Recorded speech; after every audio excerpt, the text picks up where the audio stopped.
Hey guys, welcome to my channel. My name is Bex and this is Bex Books.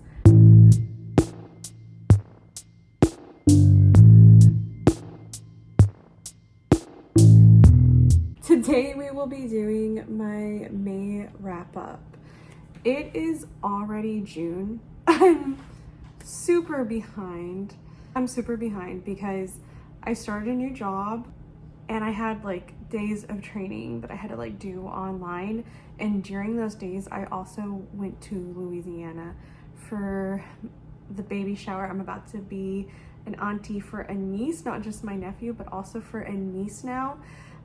My sister-in-law is going to be having a baby, so it was a really hectic couple of weeks going from May into June. So I'm just now starting to get into a schedule. I'm working at my new job. I kind of know what days I can film and what days I need to, just take care of myself and get through, relax when I get home from work. That being said, I think it's June 10th and I'm just now recording my May wrap up. So love that for me. I wanted to say thank you so much, guys, for being here. I officially hit 100 subscribers about a week ago, and I know that there's people out there that have thousands or millions of subscribers, but to me, just little old me talking about books, for 100 people to subscribe and want to support me, whether it be supporting or listening or being interested in books just as much as I am, it's really great. I love this community. I love that there are people out there that love books just as much as I do, and it's really great to connect with them. And you guys are getting to see me grow. So if you're here right now and then later on down the line, if I continue to grow, I'm not gonna forget it. I'm gonna be like, dude, you've been with me since the beginning. So I really appreciate that. Let's just hop into it because I'm getting all the feels and I don't even know what to say. I'm just amazed and super excited. Okay, so the first book I finished in May, and technically this is probably an April read because I finished it on the 2nd of May. Okay, but yeah, the first book I read is the final revival of Opal and Nev by Dawnie Watson. So first, let me just tell you what this book is about.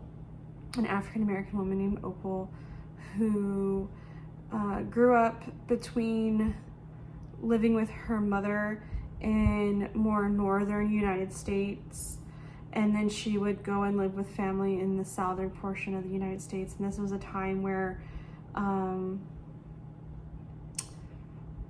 it was the 1960s and 70s. I think it would have been about maybe even late 50s. And there was a lot of aggression at this time, and allowing people to be equal at this time. And so she got to witness what it was like in the South and in the North, and she's a very strong character.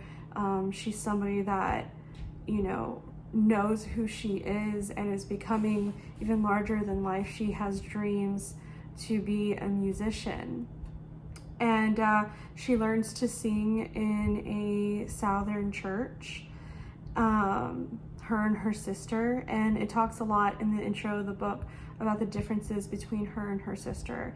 And I think that this is why it was a really bad start for me, is that it talked so much, in my personal opinion, about the church and their memories growing up. Now the majority of this is not a religious book whatsoever, but just her origins. It talks about her learning to sing in the church, and how she was different from her sister who ended up marrying a preacher, and how she wanted to go to New York and follow her passion for singing and not be a religious person. And once she went to New York, I started to like the book a lot more.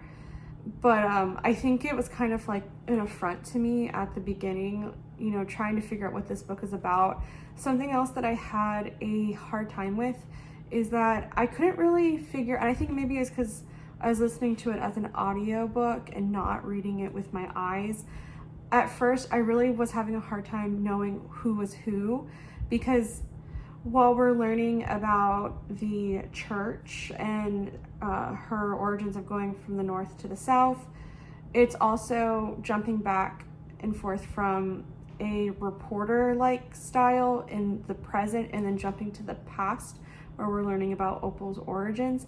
And I was getting very confused when we were breaking from the past to the future, and I wasn't sure who was speaking at times, and I felt a disconnect, and it took me a moment to get into the book because of that.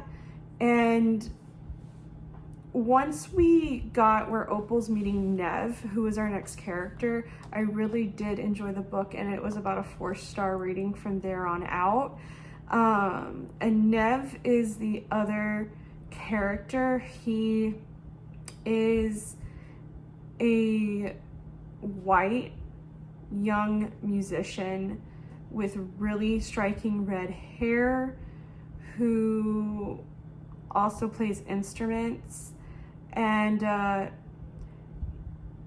the label that has taken him on is trying to find him a partner to sing with. They think he would be better if he was singing with a partner. So him and his, I believe it's his manager, start going to different musical, like, you know, bar scenes and places where up and coming musicians would play. And it's where he meets Opal, and he is infatuated with her, and he wants to sign her on to be a musician alongside him. And the thing about this book is it got really, really good, and it talks about really key issues, and it brought a lot of things to light for me about relationships between African American and Caucasian individuals. It talks about how African American musicians, what they had to deal with and what they had to overcome. This character, while she is fiction, her story and her voice, it matters so much to her, and this is her life, and she has to be a voice for other African American individuals.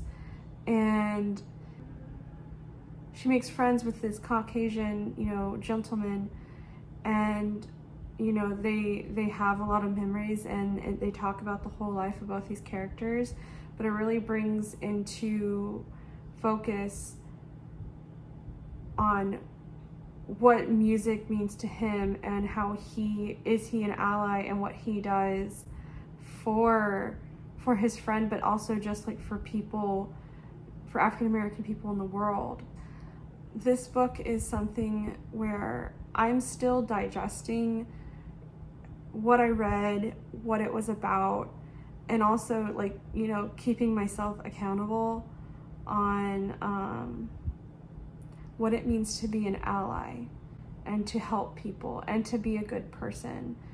And it also just makes me have to see like what people have done in the past. It is fiction once again, but it is true that in the music industry, African American musicians have been taken advantage of, and things have been stolen from them. You know, people like have used what wasn't theirs. So it was a 4-star read for me. I think that it's really hard hitting, and it really talks about things. And, you know, I'm still, you know, learning how to express myself and, like, you know, how to say things. But genuinely, I think it's a good read. It's a good conversation, and it's definitely something that, you know, the Black Lives Matter movement is still, you know, very important. So that's the first book that I read in the month of May. Okay, so the next book I read is Duino Elegies by Rainer Maria Rilke. This is a poetry collection done by Rilke, and It was really depressing. I like Rilke. Things that I've read by him in the past, I really enjoyed. I gave Letters to a Young Poet 5 stars. I originally was going to give this 3 stars, but after reflecting on it, I'm actually just going to give it 2 stars. And I hate to do that, but it was just so depressing. I had such a hard time reading through it. It was so dramatic. And so I will say, I know that he was in a castle. He was very ill at the time of writing this, and there was also a war going on. Yeah, he was at the castle at Duino, which is why it's called the Duino Elegies, because he was staying at a castle. Okay, so he was in Italy when he wrote this, and it's a castle overlooking the Gulf of Trieste. So that sounds beautiful to me, but the way that it's like described, you picture like, I almost pictured like Dracula's castle. Like, it's just like gloomy and it's raining and there's a war going off somewhere and he's feeling physically ill. And these actually were left unpublished for a decade, and he didn't write for a decade after finishing these elegies. He like went into a depression and he did not write. Now, what I'll say is when he started to write again 10 years later, that is the writing that I feel is the most famous Rilke poetry and his best writing, and where he really bloomed. So his earlier works, they don't seem to have the same faraz, whatever the word is. But, you know, as a completionist, I want to read all of his works. And so this is a beautiful copy. It's got like this shiny blue. I went to the bookstore for my birthday and I just like grabbed a ton of books with my husband's blessing. It's kind of in a way a gift from him. But I'm continuing on the gift giving. I'm actually going to pause this video and run to the post office before they close to go mail this book that I've been saying I was gonna mail to my friend Heather for about a month now. But since I still have it, I was like, okay, I'm just gonna jump on here, start recording, and tell you guys about this. But yeah, I'm giving this 2 stars. So I'm gonna mail this to her. I'll be back in a little bit. See, it'll be a few seconds for y'all. Okay, bye. 1 week later. Hey. Sup guys, it's Bex here again. So remember how I was like, oh, I'm gonna run over to the post office and I'll be right back? It's now Thursday.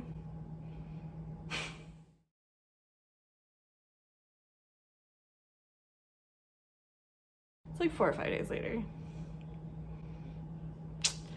So I went to the post office, I got the books mailed out, and then when I got home, my husband was already like off from work, and I don't know, we started hanging out, and then I worked all week.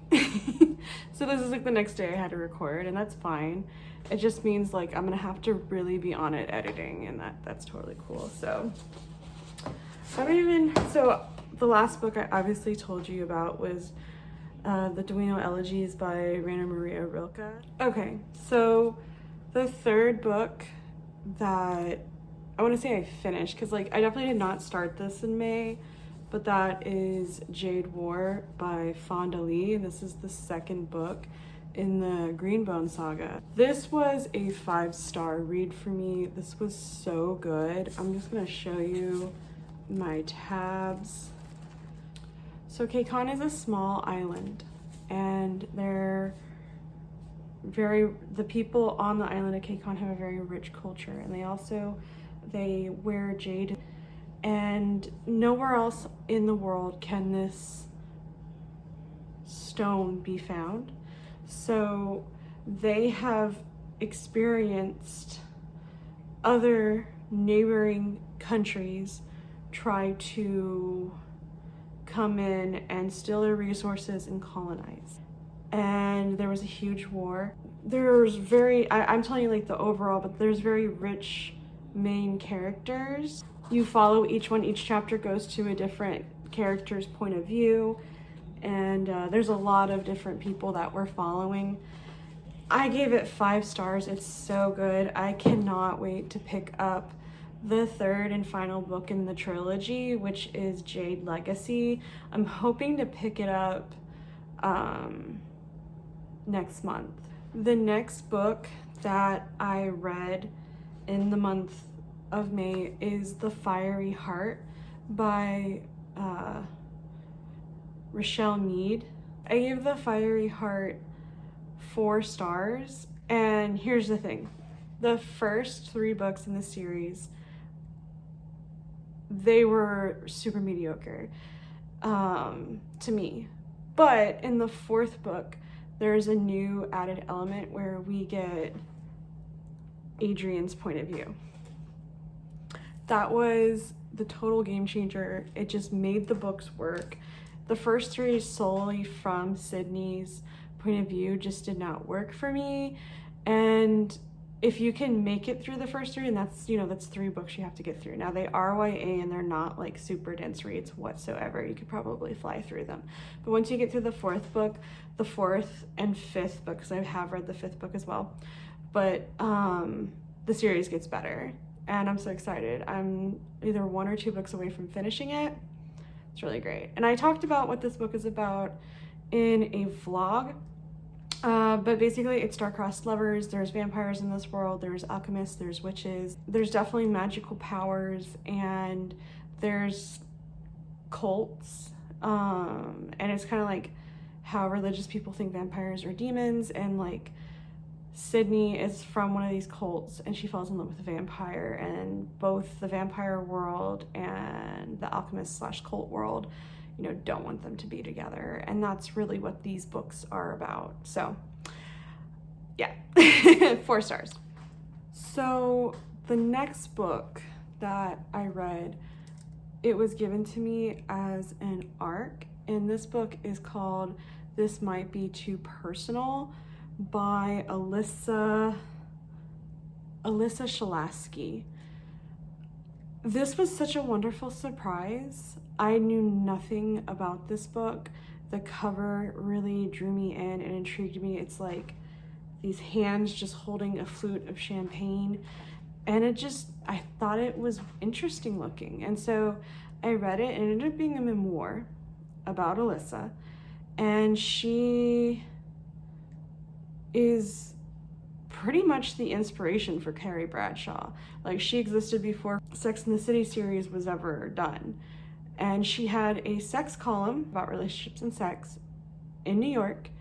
And it was just like a small piece, and written for the New York Times. And she just became a very successful writer and journalist, and they're actually making a show about her, and she's kind of like up and coming right now. Like, she's been like hidden behind the scenes, like writing and meeting with people, but now she's kind of going to be right in front of that camera lens, and I'm so excited. She is hilarious. I definitely recommend picking this book up.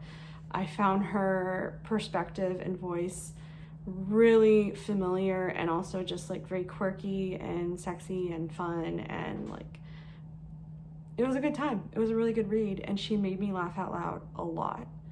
And it also just kind of gives you like a bird's eye view from like what happens in New York and in Hollywood. Yeah, 5 stars, 5 out of 5. And it's short. It's not a long book. It's like, I'm pretty sure it's under 300 pages. Yeah, it's 256 pages long. So you get to laugh, you get to have a light read. Okay. Next up, we have The Da Vinci Code by Dan Brown. Now, I am super late to reading this book. I feel like it's been out forever because it has. I gave it 4 stars. I really like Dan Brown's style of writing. He's so, like, everything is like this build up, like this chase, like in Angels and Demons, it's a similar format, different story than Da Vinci Code, but he has a style, and it's like this anticipation is growing and growing and growing, and you're like, the stakes are so high. And I know his book has been read by a lot of people, but I think it deserves the hype. I think it's really good. And I can't believe it's taken this long for me to read this series, but it's taken me this long to get around to this series. And that's just because there's so many books out there. So if you do not know what the Da Vinci Code series is about, it is about a guy named Robert Langdon, and he is a professor at a prestigious college. And what he studies is symbols in ancient texts, and, you know, things that go from religion to religion to religion, where you know that, like, okay, why are these stories overlapping? Kind of like how, you know, there's, like, for example, dragons in, like, so many different cultures. You're just like, did dragons exist? Or, like, is it a symbol for something? And all this other stuff. That's not a spoiler. I purposely said dragons because dragons are not used in either the Da Vinci Code or Angels and Demons, just so you know. And he knows about things that, you know, maybe isn't noted in the history books, but if you do enough research and if you're an expert in the field, then you'll know all this other stuff that maybe not the, you know, average day person would know. Well, because of this, he ends up being brought forward to solve cases. I find it kind of having the vibes of, like, of Indiana Jones and Sherlock Holmes. You know, like, bring those two things together and you have Dan Brown's style of writing. It's mystery, and it's also an adventure and high stakes, and that Indiana Jones, like, dun dun dun dun dun, if that's the right noise for that. It's fun. It's a good time. I recommend. And so yeah, I gave it 4 stars. I just realized that I never showed y'all the actual book, so here it is. I used these tabs that are more round. I don't think I've seen anybody else on BookTube. Oh my god, there's dust everywhere. Oops, this book has been sitting, like, near where my cats, I guess, have been laying. But I started reading this in April, right around the Easter holiday. So I wanted to use pastel, so that's what I did. I also used these cute little cat tabs as well. When I do reading sprints, I use tabs along the top to mark how many pages I read, to help me remember. I also use tabs. I'll use usually like 2 or 3 different tabs, but for example, I've already tabbed out here with, it's really cute, with donuts. See that? Yeah, the reason for that is because I take big chunks of a book, I read them, and then I move on to a different book when there's a good breaking point in the book. So if there's, like, for example, part 1, part 2, part 3, I will tab each part and I will take a break from it and I'll think about the book.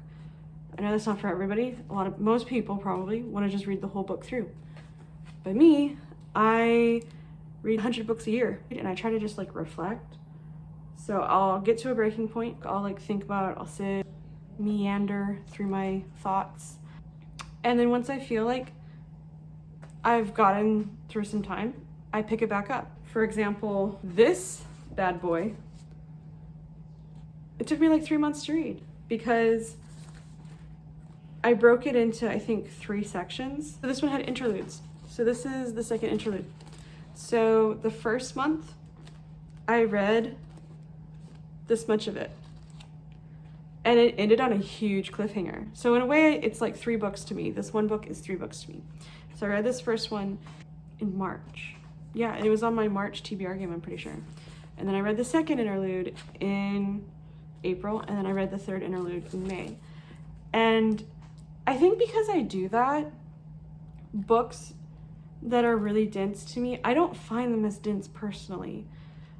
I enjoy books so much more in the way that I do it, because I feel like I get less stressed about it. It's a journey, and that's just my style. Anyways, I digress. Anyways, so yeah. So the next book I finished in May, I was doing really good in the month of May. Rune and Rising by Leigh Bardugo. The third book in the Grishaverse. 5 stars. Unpopular opinion that I gave it 5 stars. Most people don't like this series for whatever reason. At least on BookTube, they don't like this series, because obviously it's a really popular series, and that's the tea. So the next book I finished in the month of May, we're still in the month of May, is Blackblood by Phu Vuong. I'll put a picture here because I no longer have this book. I gave it away. I gave it 3 stars. It was fine. I felt like it was too young for me. It's definitely a young adult graphic novel series. And I got a lot of vibes of The Last Airbender meets Full Metal Alchemist. It was good. It was different though. Like, it's its own series for sure. There's these 2 siblings, a boy and a girl, and they get separated, and the boy is going to go find his sister, and they have powers that they have to keep hidden because people with powers are being killed. They're like, the king has outlawed magical powers basically, and it's the paths that these 2 kids have decided to take. And yeah, it's a story about family. The next book I read in the month of June was Hinch by Natalie, Zina, Walschorts. I didn't think I was gonna like it, but it was a 5-star read. It was so good.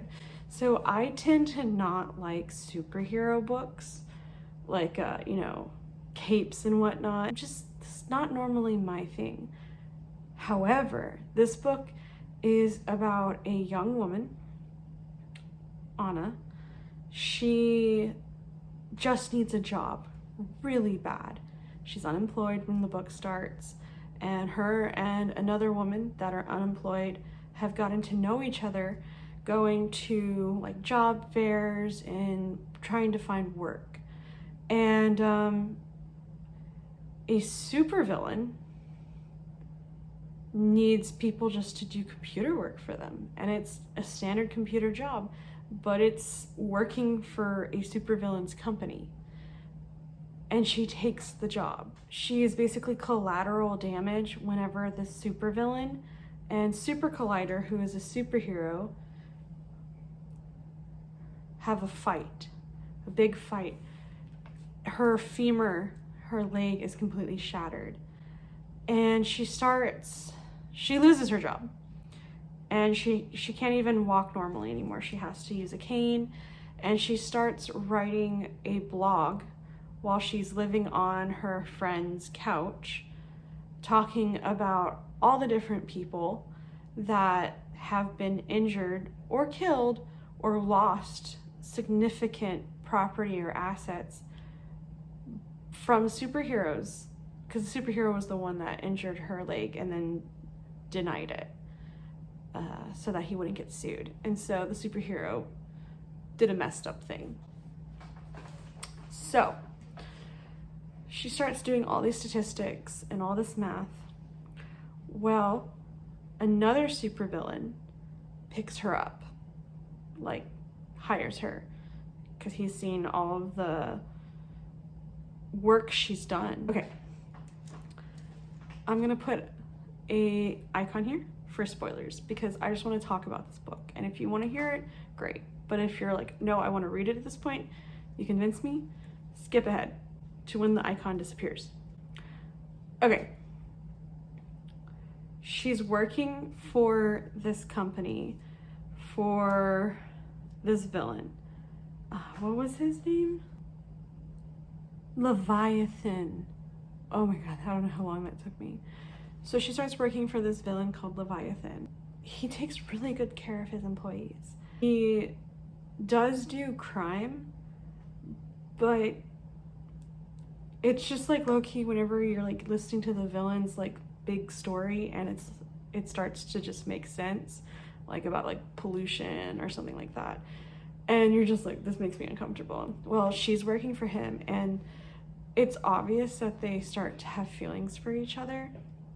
And Super Collider, the superhero, he sees her as a threat on our main character, and he abducts her, and he's basically gonna give her a lobotomy because he's saying that Leviathan became the way he is because he didn't follow the signs, and he needs to stop making supervillains, so he's gonna destroy her before she becomes a villain. Well, Leviathan gets to her in time. And when I say gets to her in time, not exactly. Like, they were starting the procedure on her brain. However, when Leviathan brings her back, he has his scientists start to work on her. And she's basically turned into like a cyborg kind of like person. She's given the nickname the Auditor, and she's like constantly running statistics on superheroes and looking for ways to, you know, destroy them.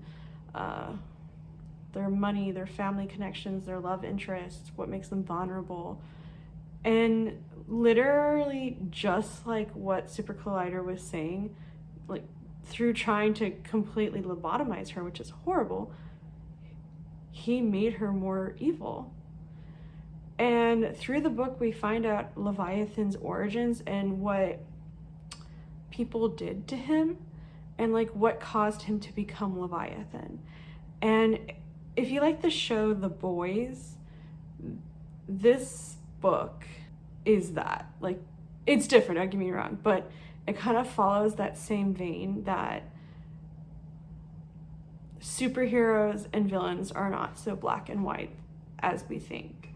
And I was just really surprised by this book, and I absolutely loved it. I couldn't get enough. I just constantly wanted to listen to it, as I listened to it as an audiobook, and I gave it 5 stars. And it's probably one of my favorite books for the month of May. That one and Jade War. So the next book I finished in the month of May was Silver Shadows by Richelle Mead, which is the next book in the same series as The Fiery Heart. To be exact, let's see what number it was.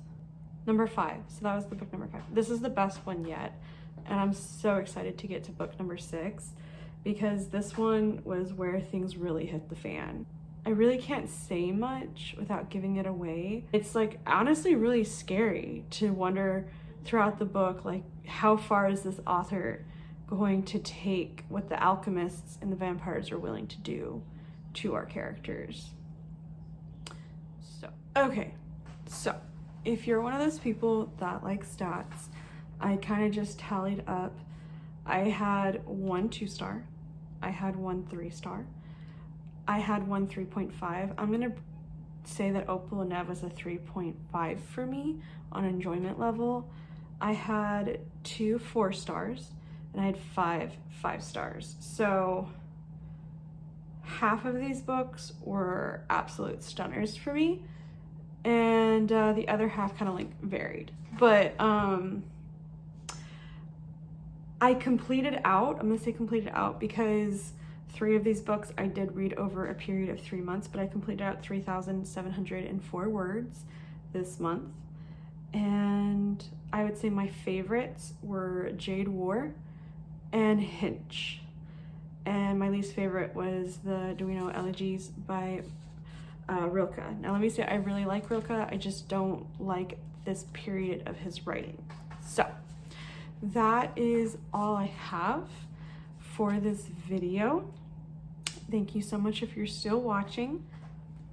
Bex Book signing off, guys. Bye.